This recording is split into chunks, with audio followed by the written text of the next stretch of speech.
하나님의 말씀 출애굽기서 11장 1절에서 3절 말씀 함께 보겠습니다. 출애굽기서 11장 1절에서 3절입니다. 제가 주는 성경책은 구약성경 98페이지입니다.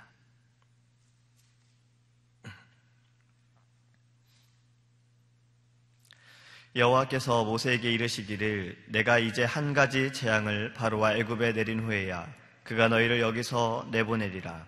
그가 너희를 내보낼 때에는 여기서 반드시 다 쫓아내리니 백성에게 말하여 사람들에게 각기 이웃들에게 은금 패물을 구하게 하라 하시더니 여호와께서 그 백성으로 애굽 사람의 은혜를 받게 하셨고 또 그 사람 모세는 애굽 땅에 있는 바로의 신하와 백성의 눈에 아주 위대하게 보였더라. 아멘. 할렐루야. 노란색 하면 무엇이 생각나십니까? 노란 색깔, 딱 이 단어를, 이 색깔을 생각할 때 지금 떠오르는 것이 혹시 있으십니까? 아마 어떤 분들은 노란색 하면 개나리와 같은 예쁜 꽃을 생각하시는 분이 있을 거예요. 굉장히 순수한 마음이죠. 배가 고픈 분들은 바나나를 떠올렸을지도 모릅니다. 그러니까 사람의 마음에 따라, 심리에 따라 그 색깔이 또 그렇게 보여질 때가 있어요. 우리가 운전을 하면서 가장 많이 보는 색깔이 있다면, 또 우리가 주의 깊게 꼭 봐야 하는 색깔이 있다면 그것은 초록색과 노란색과 빨간색일 거예요. 그렇죠? 신호등인데 이 노란색의 의미는 경고의 의미를 말합니다. 신호등뿐만 아니라 공사를 하는 곳도 이 노란 색깔 띠에 검정 글씨로 쓰여져 있어요. 그러니까 경고를 말하는 것들은 대개 노란색으로 이렇게 보여지고 있다는 거예요. 축구 경기에서도 이 노란색 카드가 있습니다. 경고를 말해요. 이걸 2번을 받게 되면 빨간색 카드를 받고 퇴장을 당하게 되어지는 거예요. 바로는 지금 이 노란색 카드를 2번 이상의 여러 번 받게 되어집니다. 그 경고를 무시한 바로 때문에 애굽은 재앙 가운데 임했지요. 근데 이번에는 오늘 본문의 말씀에는 이제는 마지막 경고입니다. 하나님께서 마지막으로 경고를 내리세요. 오늘 본문의 말씀을 보면 사실 모세는 바로 앞에 나갈 수가 없습니다. 10장에 그 9번째 재앙을 그렇게 당하고 나서 바로가 모세에게 이렇게 말합니다. 내 얼굴을 네가 다시 보게 될 때에는 죽을 줄 알아라 그래요. 지금 경고하는 거죠. 그런데 이에 대해 모세도 이렇게 답을 하죠. 내가 다시는 당신의 얼굴을 보고 싶지 아니하리라. 나도 별로 당신을 보고 싶지 않소. 그러니 그냥 하나님 말씀 듣고 그냥 끝내는 게 어떻겠소. 백성이나 내보내시오라는 마음도 있었을 거예요.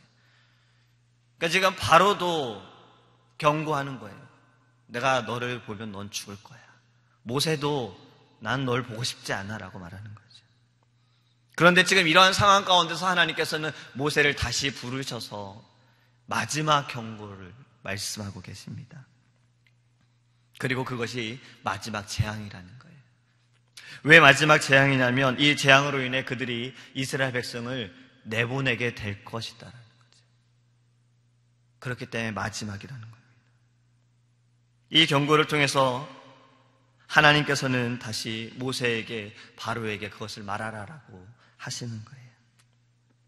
우리가 오늘 본문의 말씀을 통해서 생각해 볼 것이 있습니다. 바로 하나님의 경고와 사람의 경고예요. 바로의 경고는 지금 네가 나를 보면, 다시 네가 나를 보게 되면 내 얼굴을 보면 너는 죽을 것이다 라고 말하죠. 하나님의 경고는 내 백성을 보내라, 재앙을 당할 것이에요. 자, 어느 경고가 무서워요? 우리 성도님들은 이 2가지 경고를 볼 때 어떠한 경고가 무섭습니까? 바로의 경고는 한 사람을 향한 경고였어요. 모세에게 말하는 경고였지요. 하나님의 경고는 한 사람으로 인해서 민족에 받게 되어지는 경고였어요. 자, 어떤 경고가 더 무섭습니까? 우리 이미 답을 알고 있지요. 하나님의 경고가 더 무섭다라는 거예요. 사람의 경고는 한 사람, 어느 제한이 있지만 하나님의 경고는 제한이 없다라는 거지요. 우리는 알고 있습니다. 하나님의 경고가 더 무섭다. 그런데 정말 우리가 알고 있는 것처럼 하나님의 경고를 더 무서워하고 있느냐라고 좀 생각해 보기 원합니다. 사람의 경고보다 하나님의 경고를 우리는 더 무서워하고 있는지, 지금 눈앞에 있는 사람 또는 상황이나 환경이나 이 문제들로 인해서 그 경고를 우리는 더 무서워하고 있지는 않는지,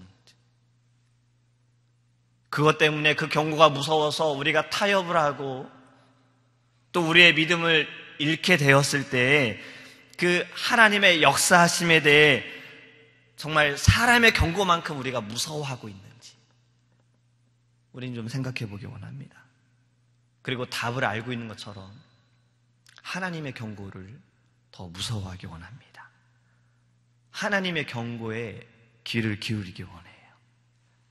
앞에도 말씀드린 것처럼 사람이 하는 일은 분명 한계가 있습니다.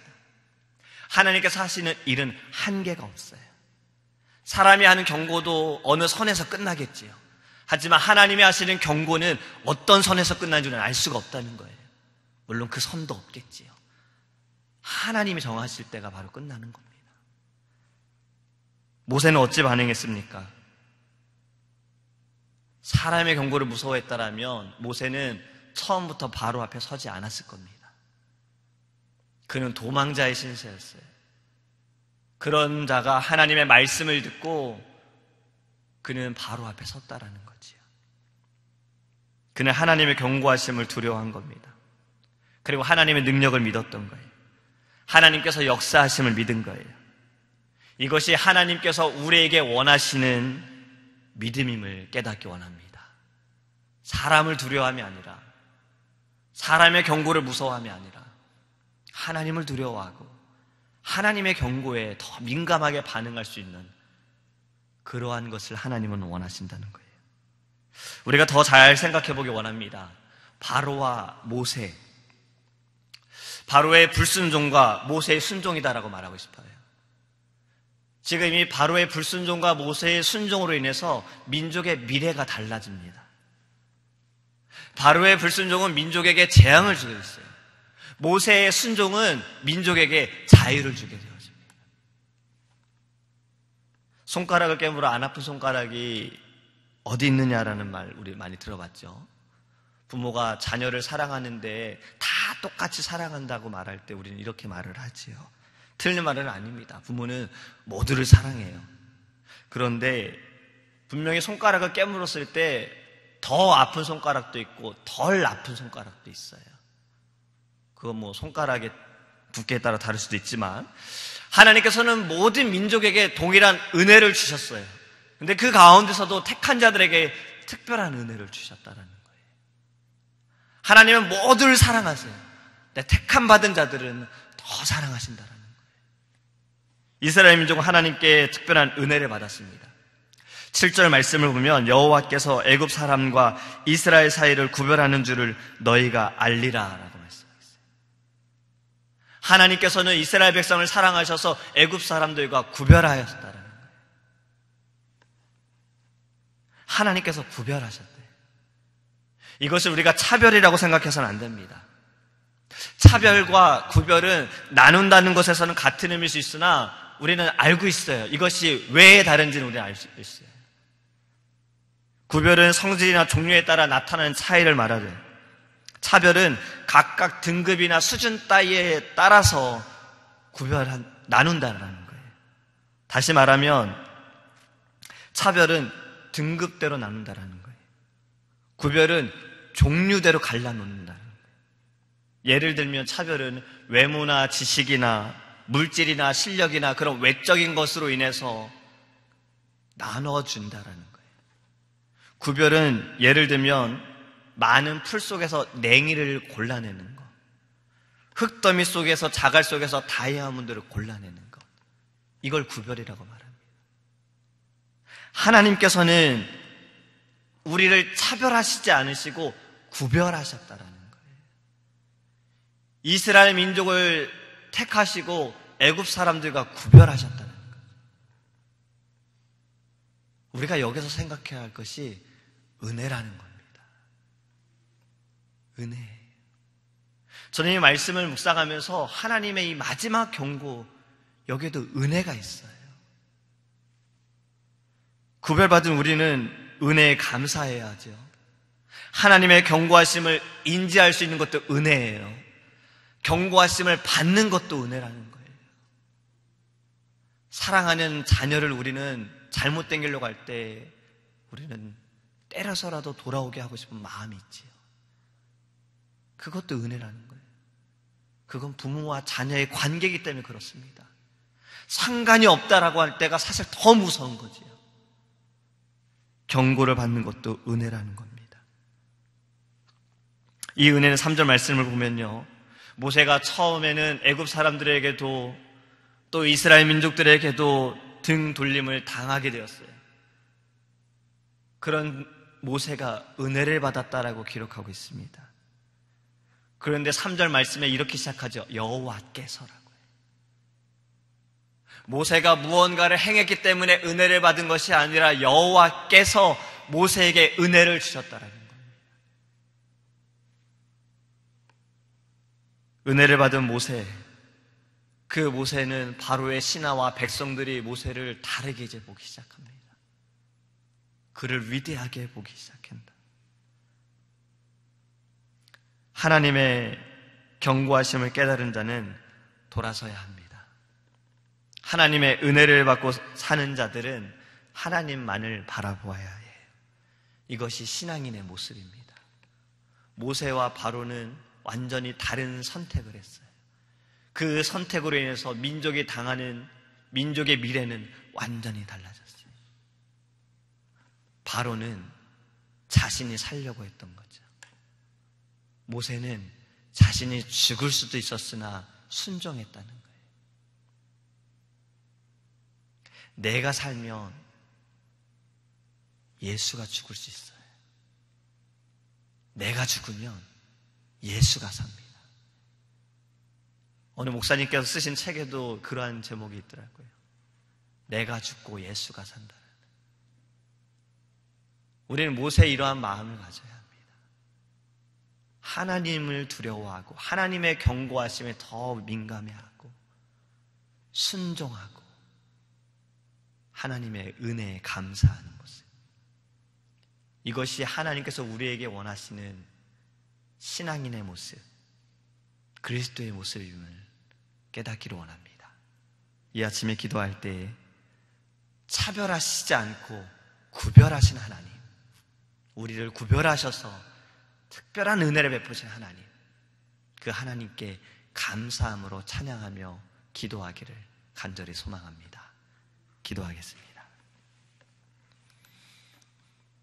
하나님 감사합니다. 우리를 구별하여 주심을 감사합니다. 하나님은 모든 것을 사랑하시고 모든 사람을 사랑하시고 택한 자를 하나님께서 특별한 은혜를 베푸셔서 더 사랑하여 주시고 주님의 사랑을, 은혜를 나타내 주심을 감사합니다. 우리를 구별하여 주심을 감사하고 우리를 택하여 주심을 감사합니다. 택함 받은 우리가 하나님의 경고하심, 하나님께서 말씀하시는 것 우리가 귀 기울여 듣게 하시고 민감하게 반응하게 하여 주시옵소서. 하나님, 모세의 순종으로 인해서 민족이 자유를 얻게 되었고 모세의 순종으로 인해서 그 민족이 하나님께서 약속하신 그 땅으로 나아가게 되었습니다. 하나님, 우리도 순종하게 하여 주옵소서. 내 앞에 있는 사람과 내 앞에 있는 문제와 상황에 두려워하지 않게 하시고 우리가 하나님의 말씀에 순종하여 믿음으로 하나님 나아가게 하여 주시옵소서. 그 순종이 하나님 많은 사람들을 살게 되었습니다. 우리의 순종함으로 인해서 우리의 함께하는 이들을 살게 하시고 주님의 나라에 갈 수 있도록 주님께서 인도하여 주시옵소서. 이 아침에 기도할 때 하나님의 뜻을 깨닫게 하여 주시옵시고 믿음으로 간구할 때 주님 응답하여 주시옵소서. 감사드리며 예수님의 이름으로 기도합니다. 아멘. 주 기도만 하시겠습니다. 하늘에 계신 우리 아버지여, 이름을 거룩히 여김을 받으시오며 나라에 임하옵시며 뜻이 하늘에서 이룬 것 같이 땅에서도 이루어지이다. 오늘날 우리에게 일용할 양식을 주옵시고 우리가 우리에게 죄 지은 자를 사하여 준 것 같이 우리의 죄를 사하여 주옵시고 우리를 시험에 들게 하지 마옵시고 다만 악에서 구하옵소서. 대개 나라와 권세와 영광이 아버지께 영원히 있사옵나이다. 아멘.